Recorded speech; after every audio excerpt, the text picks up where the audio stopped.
Kwa majina ya Nasor Makau, ni mjumbe wa kamati ya siasa halmashauri kuu ya CCM mkoa wa Tanga. Kama tunavyojua, tuko katika maadhimisho ya miaka 49 ya kuzaliwa kwa Chama cha Mapinduzi. Chama cha Mapinduzi kilizaliwa tarehe 5 mwezi wa pili mwaka 1977. Kiutaratibu, juzi tulizindua rasmi maadhimisho haya tarehe 1 mwezi wa pili mwaka 2026 katika wilaya ya Lushoto. Na tupo katika mwendelezo kwa sababu kilele kinafanyika tarehe 5 mwezi wa pili mwaka 2026. Binafsi kwanza niendelee kumpongeza Rais Samia au nimshukuru Rais Samia Suluhu Hassan kwa kazi kubwa ambayo ameweza kuifanya. Lakini kama tunavyojua, Chama cha Mapinduzi ndicho kinachosimamia serikali. Siku zote kama tukija tunakuja kwenye utekelezaji wa ilani.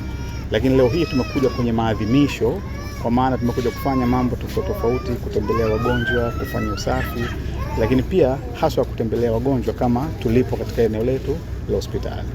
Lakini tunajua kazi kubwa ambayo imefanya Mama Samia ni katika upande wa afya. Tumeona majengo mazuri, lakini tumeona wodi nzuri, lakini tumeona changamoto. Kipindi cha nyuma kuna changamoto sana kwa wauguzi, lakini hapa juzi tumeona wauguzi katika kila baadhi ya maeneo wameongezewa wauguzi. Lakini vile upande wa miundombinu, lakini vile kwenye upande wa elimu. Wito wangu ni kuendelea kutunza vile vyote ambavyo vimeanzishwa, lakini kwamba tunajua kwamba utendaji ni jambo jingine, lakini utunzaji ni jambo jingine. Kazi yetu sisi wananchi ni kuvitunza vile ambavyo tulivyokuwa navyo.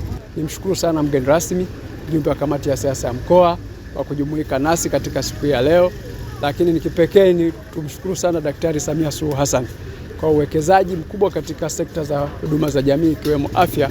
Na leo hapa tumeshuhudia kituo cha afya cha Songe, moja ya vituo katika wilaya yetu na jimbo letu la Kilindi, vikitoa huduma bora kabisa na wananchi wanafarijika na kumshukuru sana rais wetu Daktari Samia Suluhu Hassan.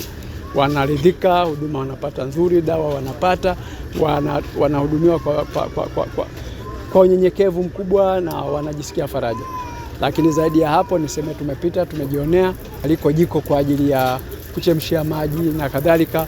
Wameweka nguvu pale, jengo limeinuka, na mimi kama mbunge wa jimbo la Kilindi kupitia mfuko wangu wa jimbo mwezi huu nitaweka zaidi ya shilingi milioni 3.5 kulikamilisha lile jengo kwa hatua iliyobaki yote, hatimaye lianze kutoa huduma kama ambavyo limekusudia. Hii yote ni katika kuenzi chama chetu cha Mapinduzi, ilani ya uchaguzi ya Chama cha Mapinduzi, lakini kuenzi miaka 49 ya kuzaliwa kwa chama chetu ambacho kinasimamia na kushughulikia changamoto na kero mbalimbali za wananchi katika maeneo yetu.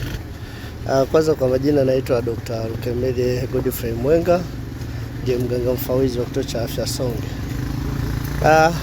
Kwanza kabisa nianze kuishukuru serikali chini ya mama yetu mpendwa Mama Samia, Dr. Samia Suluhu Hassan. Kazi kubwa sana imefanyika. Kipindi cha nyuma wagonjwa wengi walikuwa wanalazimika kwenda sehemu nje ya wilaya ya Kilindi kwa ajili ya kutafuta huduma, lakini huduma nyingi zimesogezwa hapa karibu. Tulikuwa tuna changamoto za mashine za x-ray, ultrasound, wagonjwa wa operation kupata, lakini hivyo vifaa vyote sasa hivi vimeletwa karibu. Idadi ya watumishi ilikuwa ni changamoto, lakini kwa sasa hivi tunashuhudia, hata juzi tumeletewa watumishi zaidi ya 15 kwa ajili tu ya kuweza kuziba lile pengo ambalo lilikuwepo. Kwa hiyo kwa namna moja au nyingine tunaendelea kuipongeza serikali yetu ya Chama cha Mapinduzi kwa kazi kubwa ambayo imeendelea kuifanya. Watumishi wananchi wengi wa wilaya ya Kilindi sasa hivi wanapata huduma zote wanazotakiwa kuzipata kwenye kituo hichi cha afya, kituo cha afya Songe.